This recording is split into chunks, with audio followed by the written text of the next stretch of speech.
স্বপ্ন আর বাস্তবতা সম্পূর্ণ দুইটা আলাদা জিনিস। স্বপ্ন আর বাস্তবতা একে অন্যের সম্পূর্ণ বিপরীত।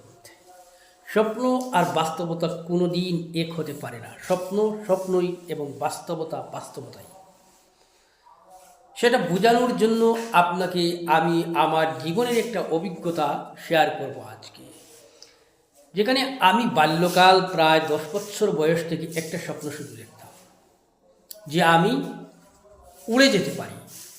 কোনো বিপদের সময় কেউ আমাকে মারতে চাইলে, কেউ আমাকে ধরতে চাইলে আমি উড়ে যেতে পারি পাখির মতো, যেমন একদম সুপারম্যানের মতো আমি উড়ে যেতে পারি, কেউ আমাকে ধরতে পারে না। দূর দূরান্ত আমি উড়ে যাই স্বপ্নের মধ্যে।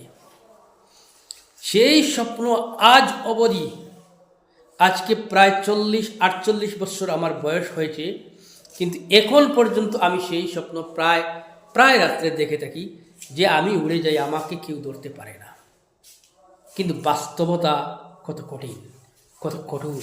আমি আসলে মানুষের ধরার মধ্যেই আছি, মানুষ আমাকে ধরেই ফেলেছে, আমার পলানোর কোনো রাস্তা নেই। কিন্তু স্বপ্নের মধ্যে আমাকে কেউ ধরতে পারে না। তাই স্বপ্ন আর বাস্তবতা যে কতটুকু বিপরীতমুখী কাজ করে, সেটা এই স্বপ্ন থেকেই আমি বুঝতে পারলাম।